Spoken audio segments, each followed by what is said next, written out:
boys and girls, and welcome to the concession stand here on the KB Radio Network. I am your host, Kevin Reed, and this is the review for the long-awaited action comedy film that stars Eddie Murphy, Beverly Hills Cop, Axel F, which is now currently on Netflix for all of you to enjoy.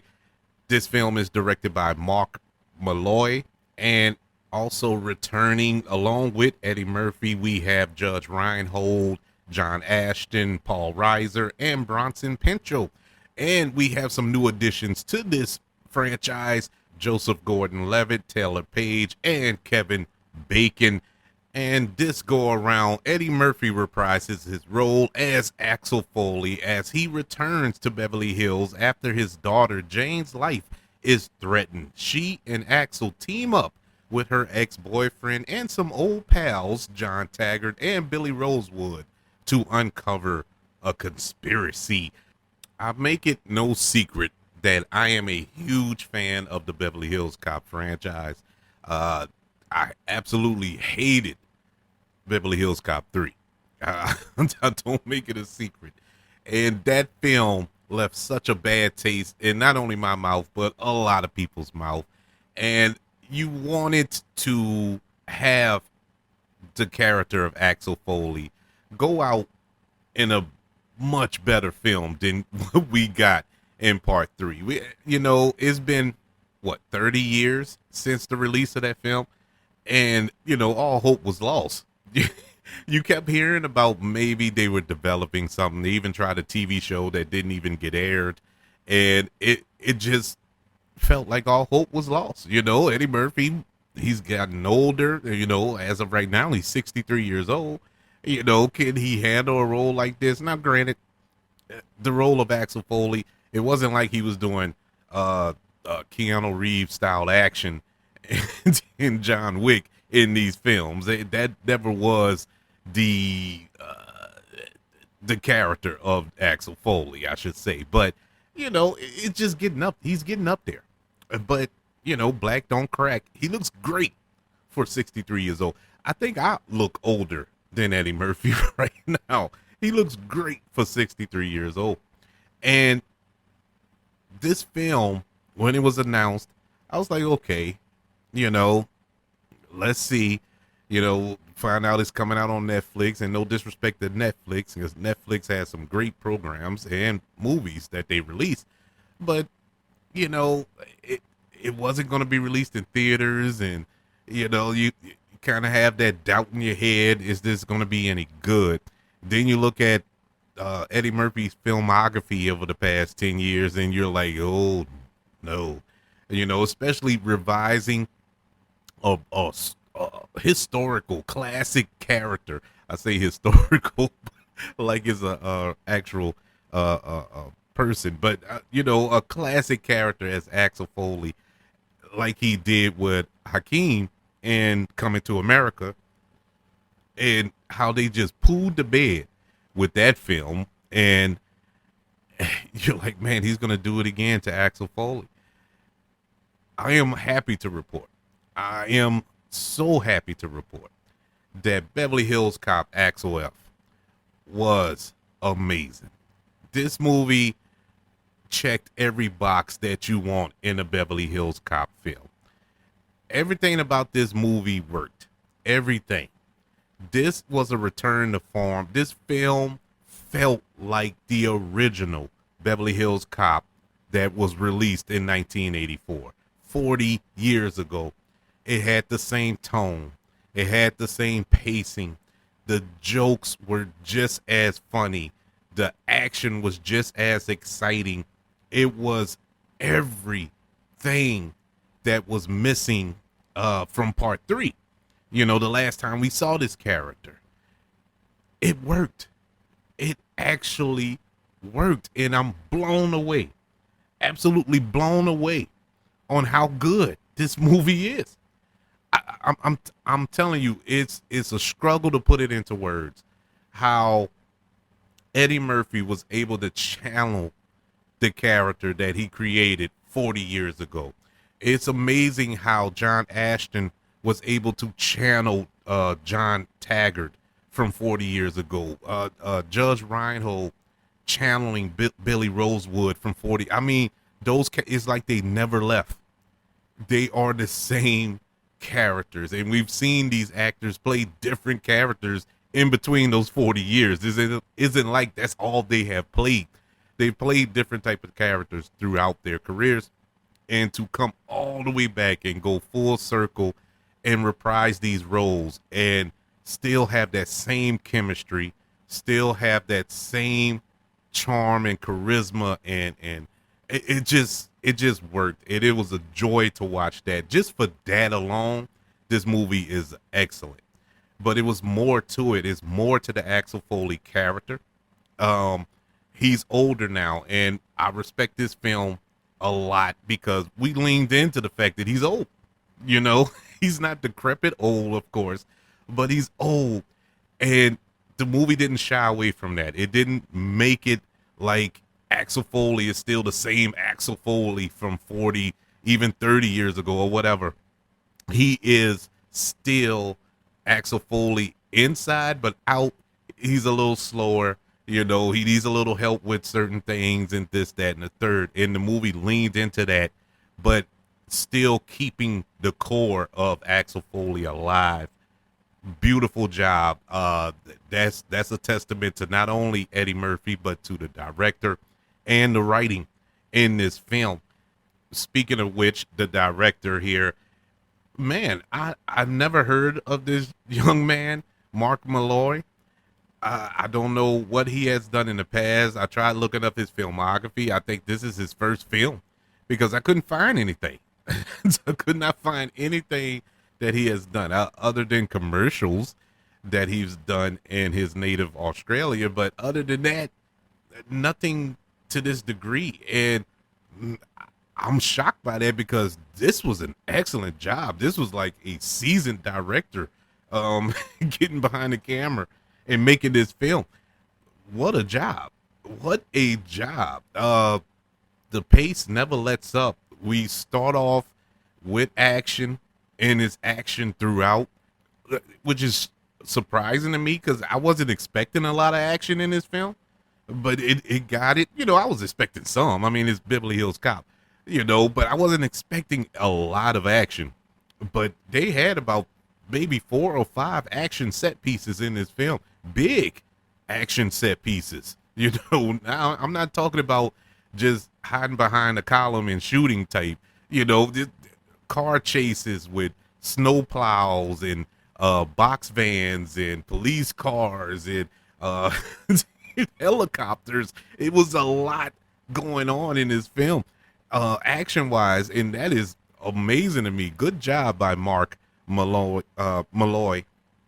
And he's another one that I kind of, you know, was skeptical about when they announced the director. Not that I had something against him, because like I said, I knew nothing about him. And that was the thing, because the 2 prior directors that they had announced, you know, when they were trying to develop this film in the past, you know, Brett Ratner at one time before he was canceled. Brett Ratner was considered as not considered, but he actually signed on to direct this Beverly Hills Cop film. Brett Ratner, he directed all the Rush Hour films and X-Men Last Stand, but we're not gonna talk about that. But he's a really good action director, but you know, he hasn't directed a film in many years. And when he stepped away, when that fell through, Adil and Bilal, the 2 directing duo who we all know from Bad Boys, the last 2 Bad Boys film, Bad Boys Ride or Die and Bad Boys for Life. And I was excited for that because I was like, they did a good job with the Bad Boys film. This was before I saw Bad Boys Ride or Die, but I was like, they did a pretty decent job with the last Bad Boys film. Let's see what they can do with Beverly Hills Cop. But when, once again, couldn't get it off the ground, they left the project to do Bad Boys Ride or Die.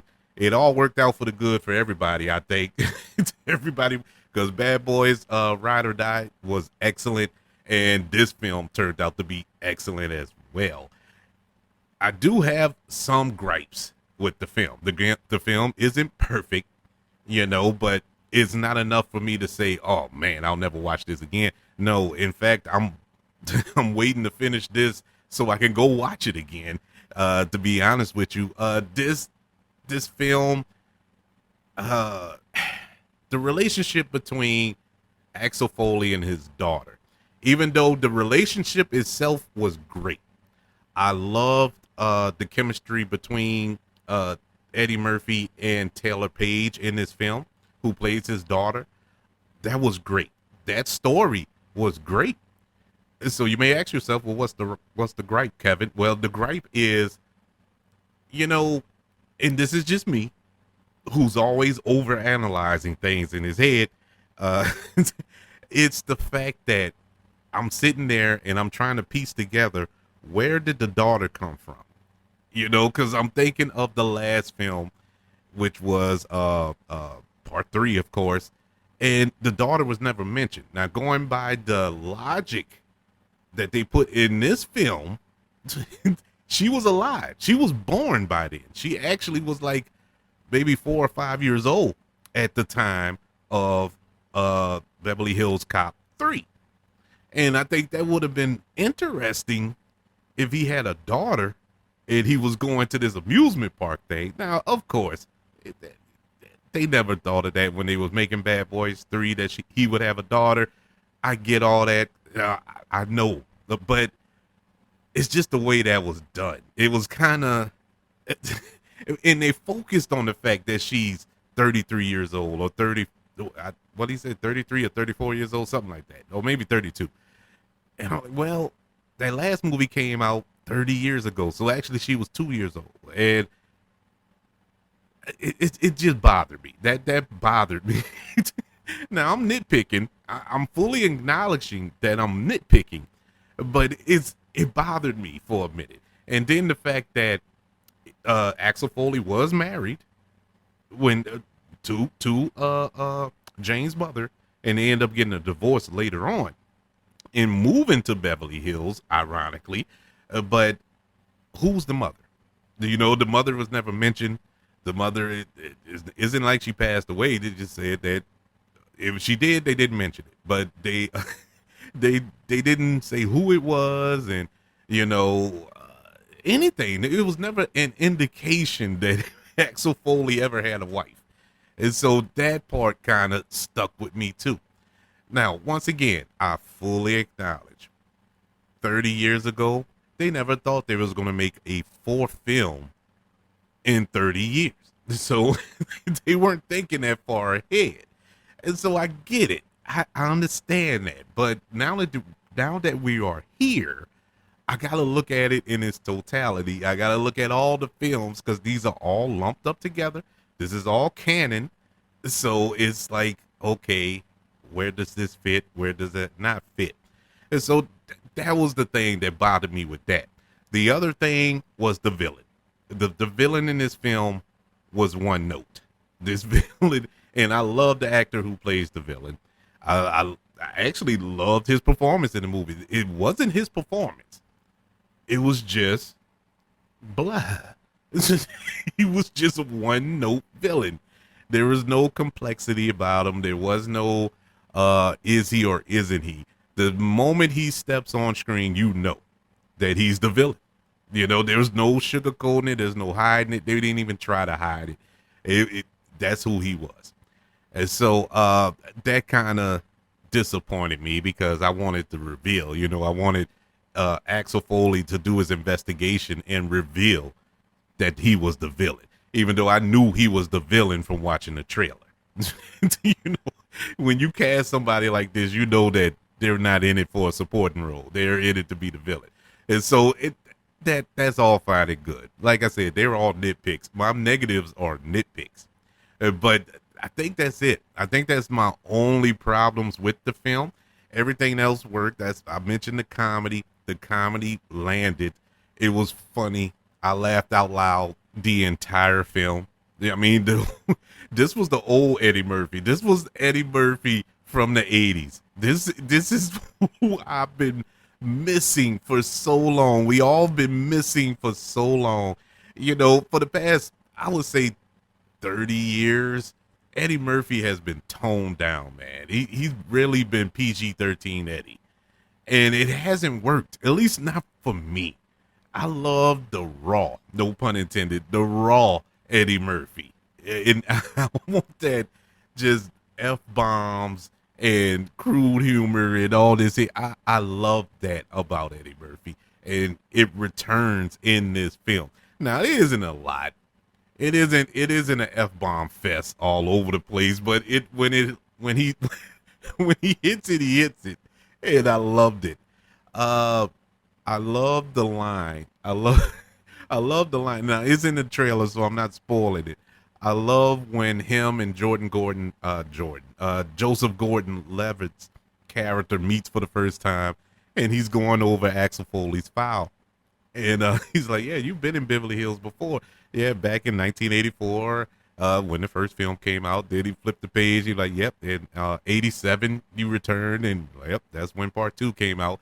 And he flipped the page again. He said, yeah, and again in 94. Well, that wasn't your finest hour, and we all that was like the best joke in the movie because it was self-deprecating. It was fully acknowledging that part 3 was hot garbage, and I was like, thank you, bravo, beautiful writing.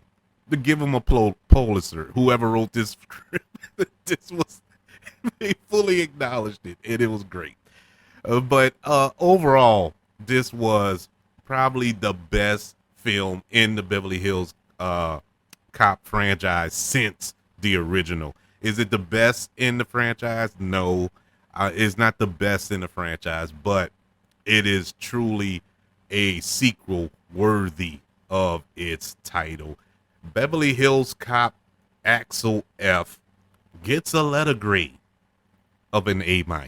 I really loved it. If you're a fan of the Beverly Hills Cop franchise, I think you will love this film. It really, nostalgic wise, it brought back all the memories from those films. Even incorporating the song, the music from the original films and kind of giving it an updated twist and like a remix to them of a sorts to give it the 2024 little feel was genius. You know, to hear Neutron Dance pop up, to hear The Heat Is On pop up, to hear Shakedown pop up, it was like, oh my God, I'm in a time machine. And it worked so beautifully. Great job.